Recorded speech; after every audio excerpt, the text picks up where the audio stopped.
This is a story about a history major embarking on a journey full of adventure and, to his misfortune, business, something the boy had never seen before.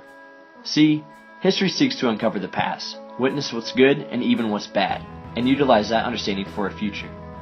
I'm used to a story, not numbers and market demands.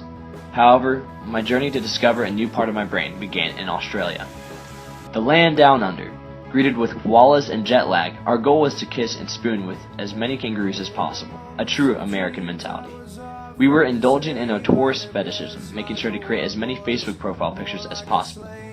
But I soon became overwhelmed by phrases in lectures such as subsidies, sustainability index, scale, smart growth, ISO, GRI, etc. My brain became cloudy. It was not until looking up at the sky with Simon Ling and Carnarvon Gorge where things became clear on a starry night. What I realized that even in the vastness of our universe, every person, every corporation, every business has a story. This is how I came to terms with business and learning the story of development. Filled with PB&Js and the mission to create minimal costs, our trip was filled with adventure. Our progress led us through Lady Elliot Island as we encountered the Great Barrier Reef, sea hares, sea cucumbers, mantas, turtles galore, and even the mighty tiger shark. 6 a.m. dives became a new love of mine as we saw the sunrise, and as the day progressed, we witnessed a breathtaking sunset. New hobbies, snorkeling, and sunset spotting.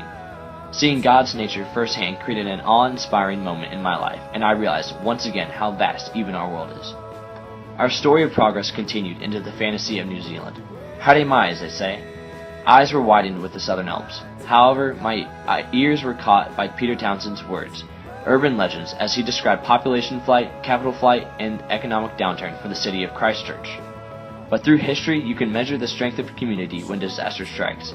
A strong one works and comes together. So, history repeats itself. And as we trekked, we discovered beautiful masterpieces of God's creation through the Fiordlands and Mount Cook. As we gazed up into the glacially formed peaks on our boat, John Carter stated, "I hope you look back on this Thursday and feel the peace with nature wherever you are." And I believe that true progress requires peace, whether through business and personal relationships, in order for greater prosperity to result. Finding peace is necessary in times of stress, such as bungee jumping, 4, 3, 2, 1. or even realizing the peace you lack when on top of a mountain.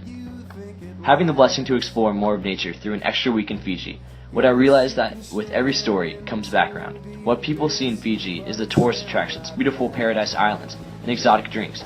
But what they don't see is what I saw, the raw nature of people and even poverty. You see, what I witnessed was the progress of natural preservation through education in Carnarvon Gorge and Lady Elliot Island, the progress of community in a broken Christchurch, the progress of fjords and the expansion of human wonder, the progress of tourism bringing income to Soso Village. All of these require inner peace that transcends into nature. In the midst of being a history major, I finally understood progress of business and, more importantly, people. So as I stared into the stars, mountain overlook, reef, sunset, and discovered new friendships, I felt the peace of God which surpasses every thought. Philippians 4:7.